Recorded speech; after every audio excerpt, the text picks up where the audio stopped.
부활의 기쁨이 여러분 함께하기를 주님의 이름으로 축복합니다. 자, 우리 옆에 인사할까요? 부활의 기쁨이 함께하시길 바랍니다.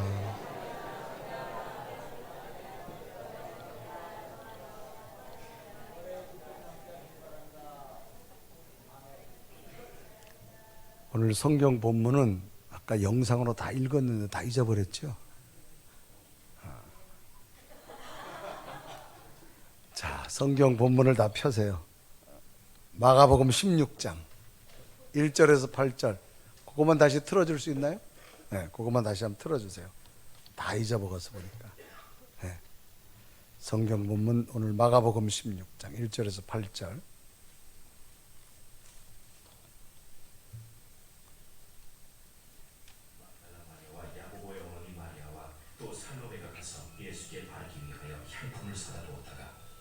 안식 9천날 매우 일찍이 해돋을 때 그 무덤으로 가며 서로 말하되 누가 우리를 위하여 무덤 문에서 돌을 굴려주리요. 하더니 눈을 들어본즉 벌써 돌이 굴려져 있는데 그 돌이 심히 크더라. 무덤에 들어가서 흰 옷을 입은 한 청년이 우편에 앉은 것을 보고 놀라매 청년이 이르되 놀라지 말라. 너희가 십자가에 못 박히신 나사렛 예수를 찾는구나. 그가 살아나셨고 여기 계시지 아니하니라. 보라, 그를 두었던 곳이니라. 가서 그의 제자들과 베드로에게 이르기를 예수께서 너희보다 먼저 갈릴리로 가시나니 전에 너희에게 말씀하신 대로 너희가 거기서 배우리라 하라. 여자들이 몹시 놀라 떨며 나와 무덤에서 도망하고 무서워하여 아무에게 아무 말도 하지 못했다. 아멘. 이런 목소리면 얼마나 좋을까요? 자, 우리 옆 인사합시다. 부활에 함께하길 바랍니다. 오늘도 당신을 보니까 참 기쁩니다. 시작.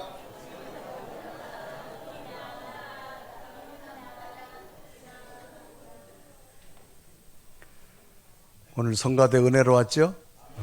우리 성가대 박수 한번 하겠습니다.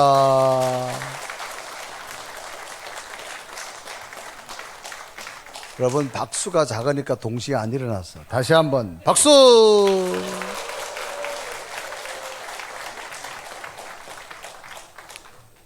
이거 한 번 하려고 연습 무지 했어요.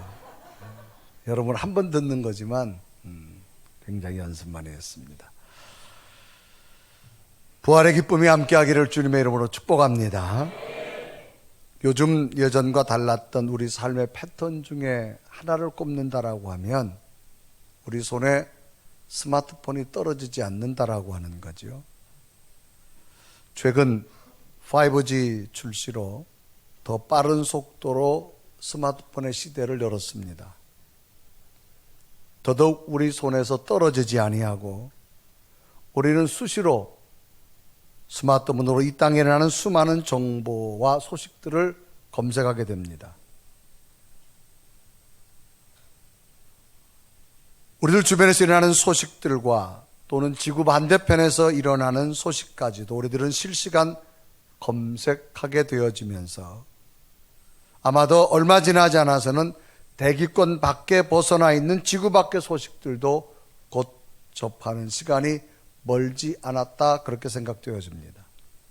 그래서 많은 사람들은 이 땅에 있는 수많은 소식에 울기도 하고 근심하기도 하고 때론 기뻐하고 즐거워하기도 합니다. 소식이란 말은 멀리 떨어져 있는 사람들의 사정을 알리는 말이나 글을 소식이라고 말합니다. 멀리 떨어져 있는 사람들의 사정을 알리는 말이나 글이라고 하는 뜻을 가지고 있죠. 이런 소식은 2000년 전 예수님 당시에도 있었습니다. 마가복음 5장에 보면 한 여인이 소개되는데 이 여인은 12년 동안 혈루병을 앓고 있던 여인입니다. 당시 혈루병은 여성이 심한 하혈을 합니다. 불결하다 그래서 일반 사람과 생활할 수 없고 전염성이 있다 그래서 일반 사람과 격리되어졌고 또 불결한 자는 성전에 들어갈 수 없게 되어졌습니다. 그저 평범하게 이스라엘 한 마을에서 병든 몸으로 죽음을 기다리며 살아가고 있는 절망의 여인입니다. 그런데 여인에게 많은 소문이 들려옵니다. 저 병원 좀 가보고 저 의사 좀 만나보라고. 그러자 이 여인은 그 소식을 듣고 열심히 쫓아갑니다. 한 가닥 희망을 가지고. 그런데 놀랍게도 그곳에 갔지만 당시 혈루병은 당시 의학으로는 고칠 수 없었습니다. 이제는 점점 죽음의 시간이 다가오는 것을 느끼게 되어집니다. 이때 장면을 마가복음 5장 25절은 이렇게 기록합니다. 많은 의사에게 많은 괴로움을 받았고 가진 것도 다 허비하였으되 아무 효용이 없고 도리어도 중하여졌던 차에라고 말합니다. 이 병원 저 의사를 찾아다녔지만 병이 더 깊어졌습니다. 그런데 어느 날 이 여인에게 누군가가 또 소식을 들려오는데 이 소식은 병원의 이야기도 아니고 유명한 의사 이야기도 아닙니다. 하나님의 아들 예수님에 관한 이야기입니다.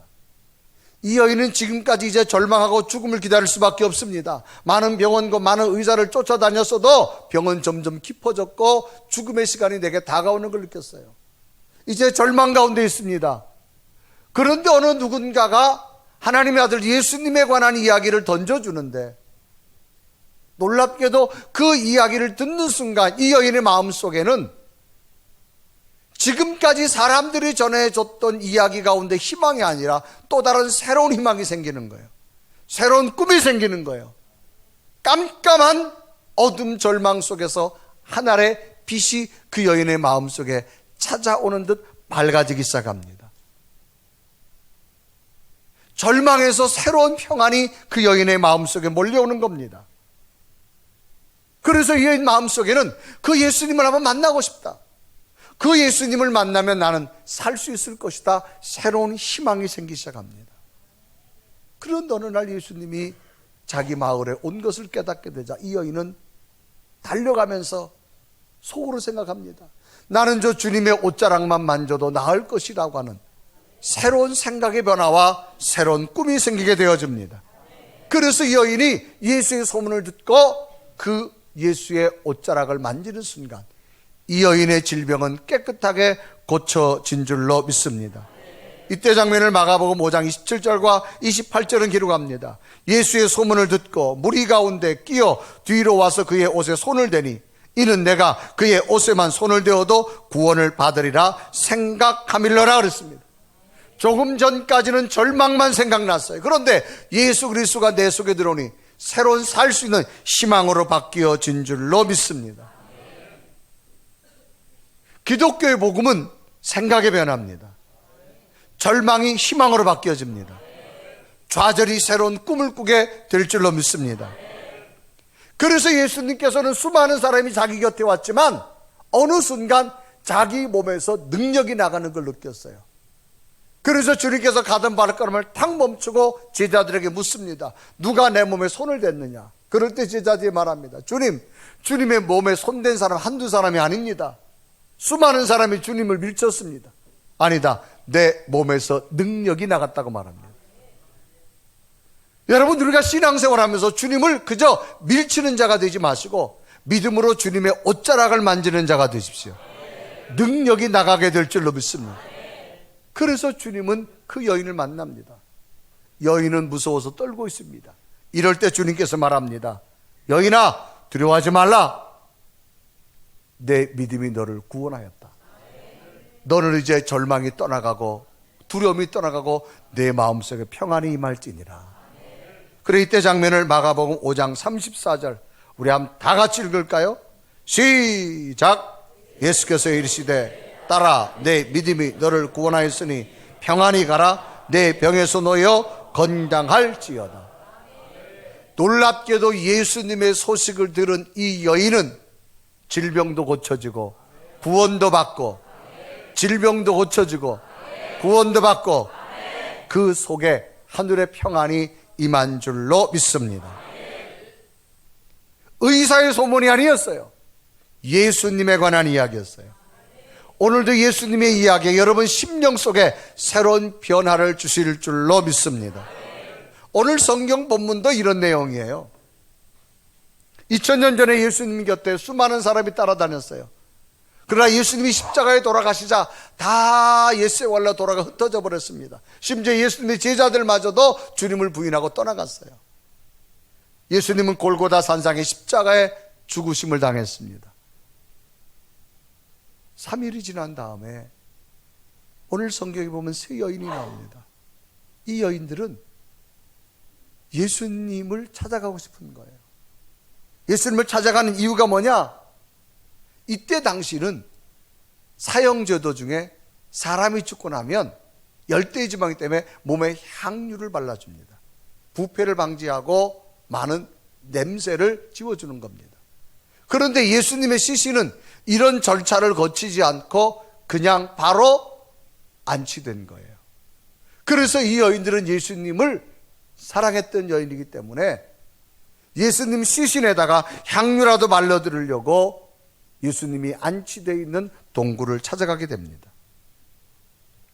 나라마다 장례법이 있지만 이 이스라엘은 열대지방입니다. 그래서 사람이 죽고 나면 몸에 향유를 바르고 시원한 동굴 속에 안치하게 됩니다.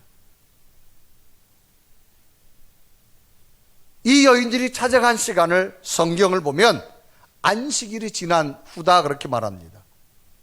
그래서 마가복음 16장 1절은 기록하죠. 안식일이 지나며 막달라 마리아와 야고보의 어머니 마리아와 또 살로메가 예수께 바르기 위하여 향품을 사다 두었다가 이제를 보면 안식 후 첫날 매우 일찍이 해 돋을 때 그 무덤으로 가며 그랬습니다. 이 여인들이 무덤을 가긴 가지만 이 여인들 마음속에는 큰 걱정과 근심과 두려움이 있어요. 왜? 이들은 예수님이 죽으심으로 모든 게 끝났다고 생각되어졌습니다. 하나님의 아들이라고 하셨던 예수님이 죽으심으로 우리는 모든 것이 끝났다. 하나님의 아들 예수 그리스도가 이 땅에 와서 우리를 로마에서 해방시켜 줄 줄 알았는데 유대인의 왕이라 했던 그 예수님은 비참하게 로마 군인들에 의해서 십자가에 돌아가셨다. 우리는 이 식민지에서 벗어날 수가 없다. 그동안 예수를 믿었던 것이 헛것이었다. 그러나 아마 생각이 이 여인들에게는 들었고 많은 사람에게 주변에 들려왔습니다. 이런 이야기를 듣고 예수님을 향하는 이 여인들의 발걸음은 굉장히 무거웠을 겁니다. 또 문제는 그곳에 간다 그래도 이때는 시신을 동굴에 안치하고 동굴을 돌로 막았기 때문에 이 여인들로서는 그 동굴의 문을 열 수가 없는 상황입니다. 그래서 걱정과 근심을 가지고 서로 이야기합니다. 우리가 가도 어떡하냐 그 말이에요. 동굴에 문이 막혀있는데 어떡하냐. 이때 장면을 마가복음 16장 3절은 말합니다. 서로 말하되 누가 우리를 위하여 무덤의 문에서 돌을 굴려 주리와 하더니 그랬습니다. 서로가 당시 절망적인 상황을 이야기하는 겁니다. 로마 군인들이 그 무덤에 지키지 않는다 할지라도 그 무덤의 동굴의 문이 막혀있기 때문에 주님을 볼 수 없어요. 큰 걱정으로 갑니다. 그런데 놀랍게도 그 걱정을 안고 동굴 앞에 갔는데 놀라운 사실은 이미 동굴에 돌이 옮겨져 있다는 사실입니다. 누가 옮겨놓은 거예요. 이때 장면을 마가복음 16장 4절은 말합니다. 눈을 들어본 즉 벌써 돌이 굴러져 있는데 그 돌이 심히 크더라 라고 말합니다. 그 돌이 심히 크더라. 이 여인들로서는 도저히 그 돌을 옮길 수가 없는 상황입니다. 그러니 놀랍게도 그 돌이 이미 굴러져서 동굴의 문이 열려진 상황입니다. 그래서 여인들이 동굴 안으로 들어갔어요. 그런데 더 놀라운 것은 예수님의 시신에 향유를 발라드리러 갔는데 시신이 없는 거예요. 로마 군인들이 빼돌렸을까? 그런데 갑자기 그 앞에 흰옷 입은 천사가 나타나는데 청년의 모습으로 나타났습니다. 그 천사가 말합니다. 여인들아 놀라지 말라. 너희들이 찾는 예수님은 부활하셨다. 너희들이 두 눈으로 주님이 누우셨던 이것을 보라. 오늘 성경 마가복음 16장 6절은 기록합니다. 청년이 이르되 놀라지 말라. 너희가 십자가에 못 박히신 나사렛 예수를 찾는구나. 그가 살아나셨고 여기 계시지 아니하니라. 보라, 그가 누우셨던 곳이니라. 천사는 분명하게 예수 그리스도가 부활하신 걸 이야기하고 너희 두 눈으로 똑똑히 예수님이 누우셨던 것을 확증 있게 보고 믿으라고 말합니다. 그러면서 말합니다. 너희들은 빨리 가서 제자들에게 예수님이 부활 소식을 알려주어라. 그래서 마가복음 16장 7절에 말합니다. 가서 그의 제자들과 베드로에게 이르기를 예수께서 너희보다 먼저 갈릴리로 가시나니 전에 너희에게 말씀하신 대로 너희가 거기서 배우리라 하는지라. 그래서 여인들은 이 부활의 기쁜 소식을 가슴에 안고 절망과 좌절 가운데 있는 수많은 사람들에게 예수 그리스도의 부활을 전해 주신 줄로 믿습니다. 돌무덤으로 갈 때는 저들 마음속에 두려움과 걱정이었는데 예수 그리스도의 부활을 만나고 나서 저들은 새로운 희망의 사람이 된 줄로 믿습니다. 오늘 부활절에 이 아침에 예배 자리에 나온 여러분, 걱정과 근심의 모습으로 왔다 할지라도 걱정과 근심과 두려움이 사라지고 예수 그리스도의 부활로 여러분 속에 희망이 되기를 주님의 이름으로 축원합니다. 그러면 이런 부활의 희망 속으로 우리는 무엇을 깨달아야 될까요? 첫째는 이겁니다. 저를 따라 합시다. 문제로 보지 말라. 첫째는 여러분, 문제로 보지 말라는 거예요. 오늘 본문에 나오는 세 여인은 주님을 너무나도 사랑했습니다. 그래서 주님이 죽으신 이후에 좌절하지 아니하고 주님의 시신에 향유를 발라드리려고 비싼 향유를 가지고 지금 주님의 시신이 있는 동굴 속으로 가게 됩니다. 동굴로 가면서 큰 걱정을 하고 있어요. 왜? 동굴 입구가 돌로 막혀 있기 때문에. 그래서 서로 말합니다. 우리가 가도 주님의 시신에게 향유를 발라줄 수 없는 현실을 솔직하게 말합니다. 오늘 성경 본문은 서로 말을 하는데 무슨 말을 하냐? 야, 가도 동굴이 막혀 있어서 주님의 시신을 볼 수 없다 그 말이죠. 그래서 오늘 본문 마가복음 16장 2절은 기록합니다. 서로 말하되 누가 우리를 위하여 무덤 문에서 돌을 굴려 주리요 그랬습니다. 여기 서로 말하자는 얘기는 혼자 말하는 게 아니에요. 세 사람이 가면 한 사람만 어떡하지? 동굴이 막혀 있으면 다른 두 사람은 아니야 열려 있을 거야 그런 상황이 아니에요. 한 사람이 동굴이 막혀 있는데 어떡하지? 옆에 있는 사람도 맞아. 옆에 있는 사람도 그래요. 이게 세 사람이 똑같이 공감하는 그런 현실입니다. 그러니까 이들은 간다 그래도 동굴이 막혀 있기 때문에 주님의 시신을 볼 수 없는 동굴이 막혀 있는 문제를 서로가 인정하고 있다 이 말입니다. 당시 유대인의 무덤 입구는 한쪽으로 많이 경사가 져 있어서 큰 돌을 막으면 그 동굴을 옮기려면 경사 위로 돌을 올려야 돼요. 그러니까 돌도 큰 데다가 이 여인들 셋이서 이것을 옮긴다고 하는 자체가 불가능합니다. 또 하나는 당시 예수님의 시신을 옮기지 못하도록 아주 봉인을 합니다. 누구도 이 문을 열지 못하도록. 그리고 로마 군인들이 지켰습니다. 그렇기 때문에 이 여인들이 가도 이들의 동굴의 문을 열 수가 없어요. 그래서 서로 말하는 겁니다. 2절에 보니까 서로 말하되 누가 우리를 위하여 무덤 문에서 돌을 옮겨주리요 그랬습니다. 여기 누가란 말은 의문사 티스라는 단어입니다. 혹은 누구 또는 어느 사람이란 뜻. 자신의 힘으로 불가능한 현실의 문제를 이야기하는데 세 사람 다 공감했다는 얘기입니다.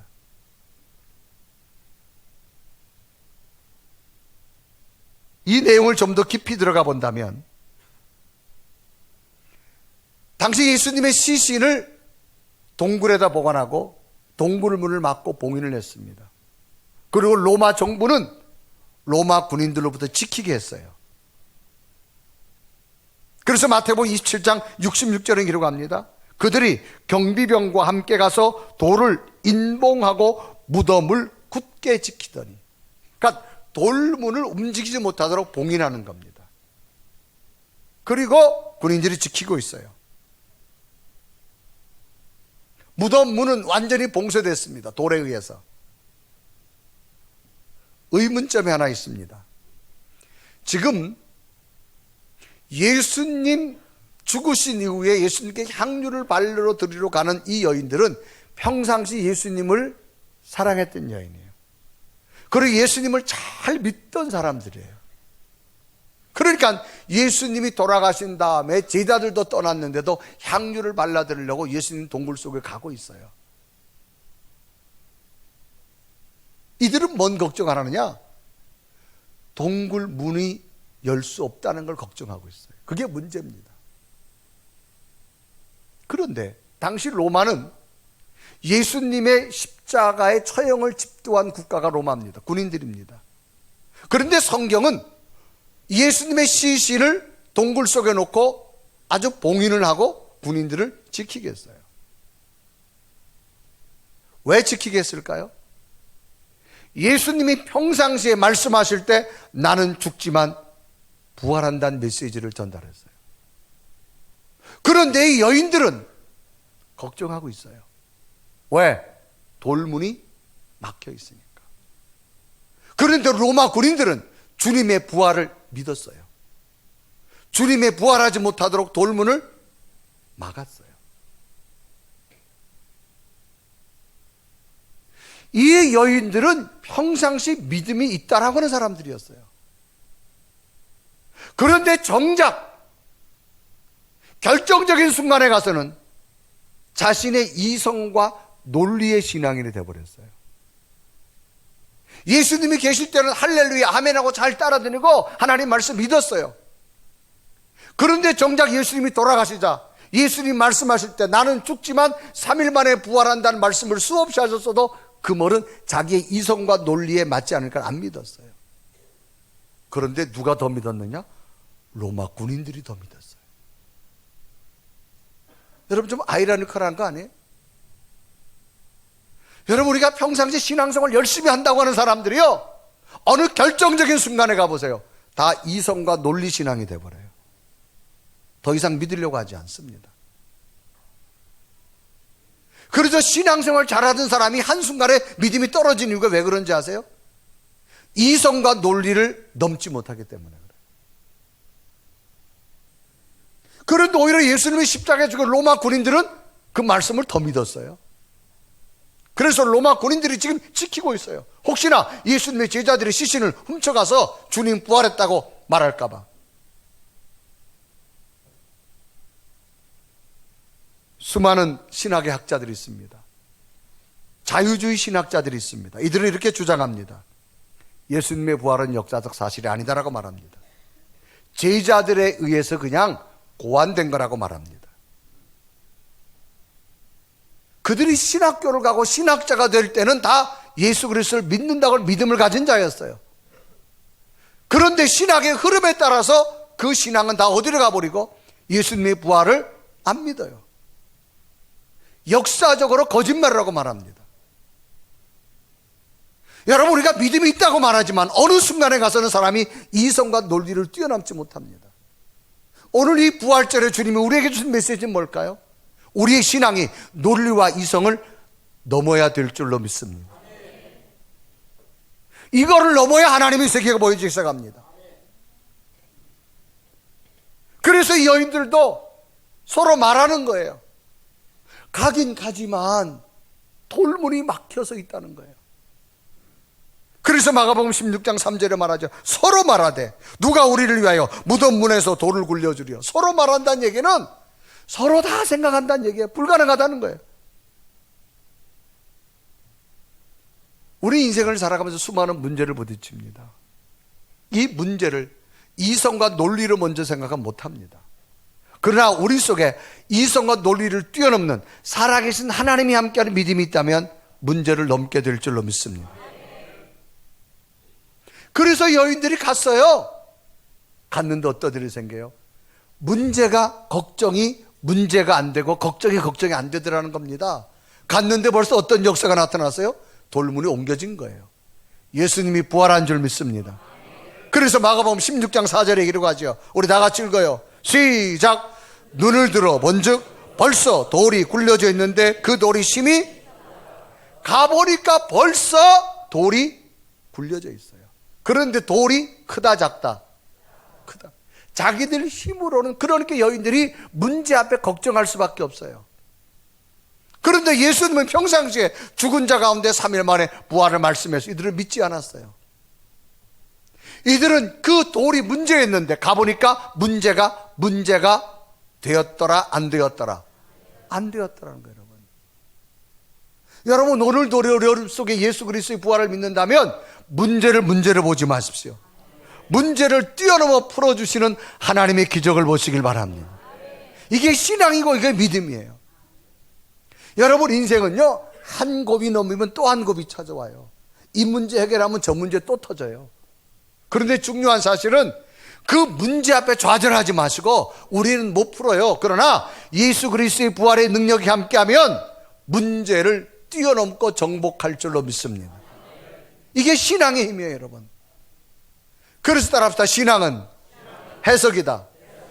아멘. 똑같이 비가 와도요, 왜 비가 오지? 비 때문에 걱정하는 사람이 있어요.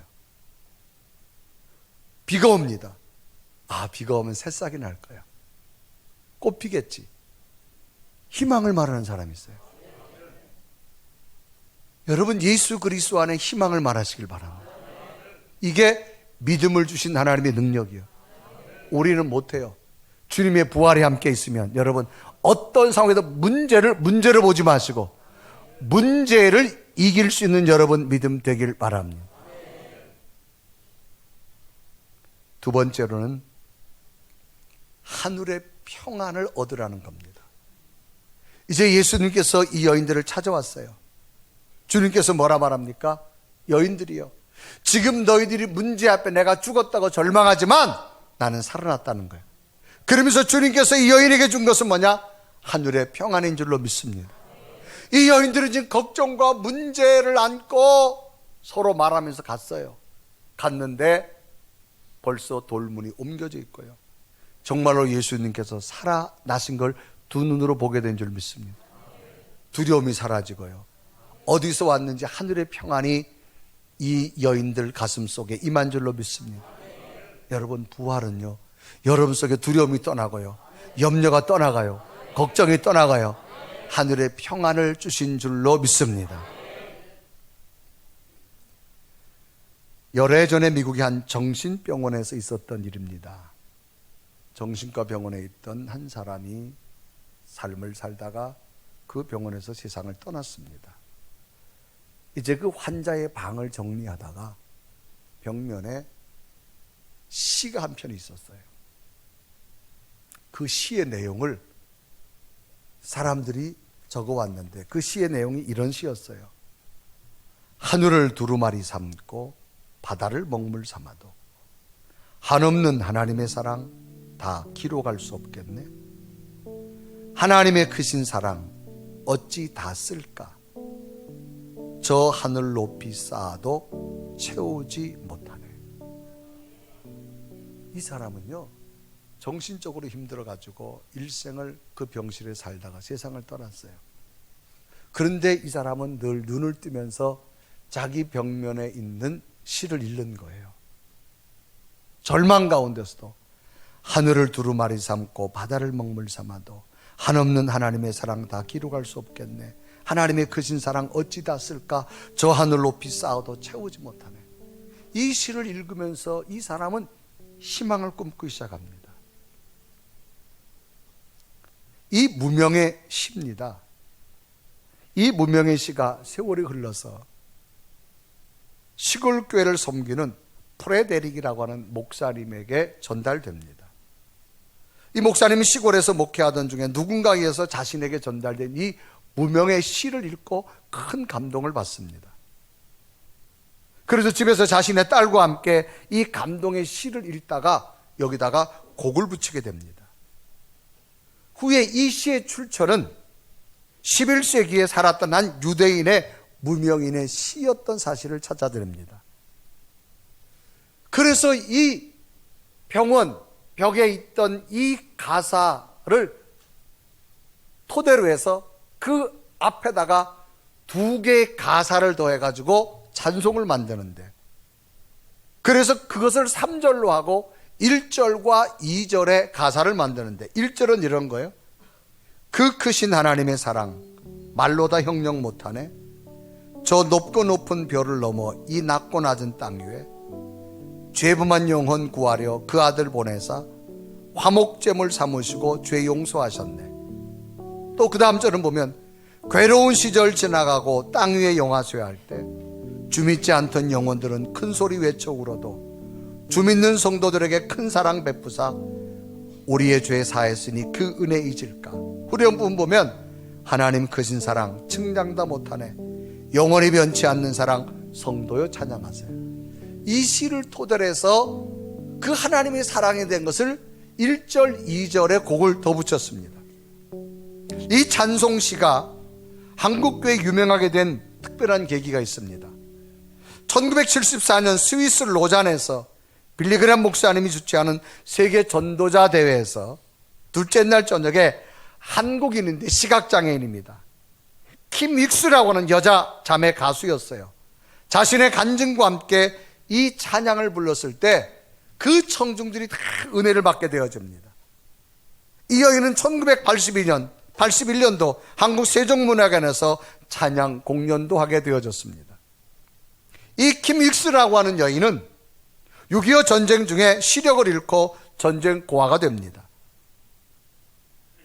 그런데 한 미국인 부부에 의해서 입양이 되어집니다. 미국 생활이 시작됩니다. 믿음의 가정으로 입양되어져서 부모를 따라서 12살 때 빌리그램 목사님이 인디애나의 주에서 전도 집회할 때 참석했다가 부모와 함께 참석했다가 이 어린 소녀가 큰 은혜를 받습니다. 예수님을 영접합니다. 그 감동으로 이 시각장애인 소녀는 이런 약속을 합니다. 하나님, 이제부터 저는 하나님을 찬양하는 자로 살겠습니다. 그리고 하나님 앞에 서울에 약속을 합니다. 그 후에 인디애나 대학과 오스트리아 비엔나 대학에서 성악을 전공한 후에 세계적인 성악가가 됩니다. 성악가로 성공할 수 있는 많은 기회가 있었지만 뒤로 하고 빌리그램 목사님과 함께 전도팀에 합류하여서 전 세계를 다니면서 찬양과 간증 사역을 하게 되어졌습니다. 이 여인은 자신이 시력을 잃었던 것은 안타깝지만 하나님을 찬양하는 전도자가 된 것은 그 크신 하나님의 사랑 때문이었다고 고백하며 하늘을 두루마리 삼고 바다를 먹물 삼아도 다 기록할 수 없는 하나님의 사랑, 예수님 사랑 때문이라고 간증하며 찬양하게 되어졌습니다. 후에 이 여인은 한국을 방문해서 자신을 버렸던 아버지를 만나서 하나님의 사랑으로 용서하고 하나님의 사랑을 증거하게 되어졌습니다. 비록 앞을 보지 못하여 땅의 소리 때문에 많은 걱정과 근심이 있었지만 눈을 들어 하나님의 사랑을 가슴에 안고 하나님의 음성을 들었을 때 이 여인은 새로운 평안과 기쁨이 되어졌다는 사실입니다. 오늘 부활절 이 아침에 나온 여러분, 우리는 세상의 소리 들으면 한 곱이 넘기면 또 한 곱이 인생에 수많은 문제가 찾아오지만 문제를 보지 마십시오. 하늘의 소리를 듣고 하늘의 평안을 얻으십시오. 새로운 역사가 여러분에게 일어날 줄로 믿습니다. 이런 평안이 이 부활절 여러분에게 임하여서 문제를 보지 마시고 하늘의 소리를 듣고 하늘의 평안이 넘쳐나는 삶이 되기를 주님의 이름으로 축원합니다. 우리 한번 고백하며 찬양할까요? 하나님, 내 속에 하늘의 평안을 주시옵소서. 정말로 하늘을 두루마고 사는 그 하늘의 사랑을 누리며 살겠습니다. 우리 고백하며 찬양합니다. 하늘을 두루마리 삼고 바다를 먹물 삼아도 하늘을 하나님의 사랑 다 기록할 수 없겠네. 하나님의 크신 사랑 그 어찌라 쓸까. 저 하늘 높이 사도 채우지 못하네. 하나님 크신 사랑을 증량다 못하네. 영원히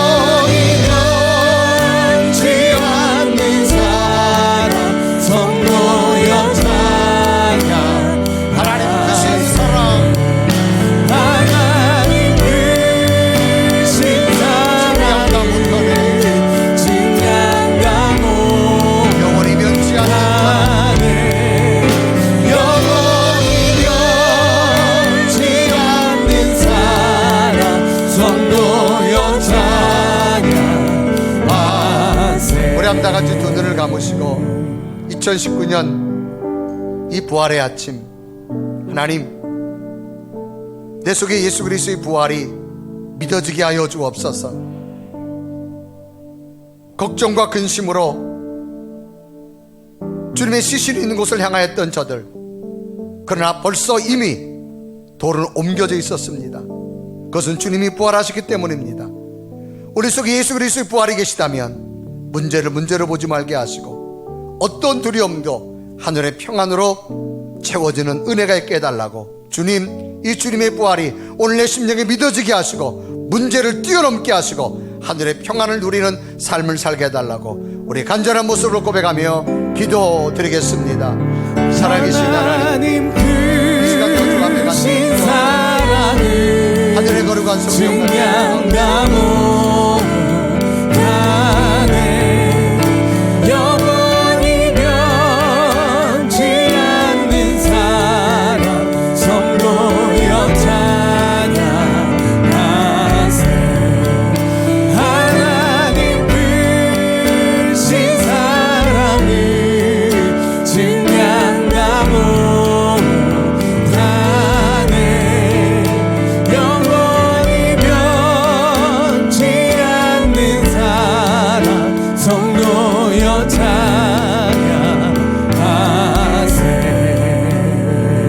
우리 다 같이 두 손을 가슴에 댑니다. 살아계신 하나님, 우리 가슴 깊은 곳에 예수 그리스도가 친히 부활의 주님으로 찾아오셔서 두려움이 떠나게 하시고 염려가 떠나게 하시고 하늘의 평안으로 채워 주옵소서. 예수 그리스도의 이름으로 간절히 기도드리옵나이다. 아멘.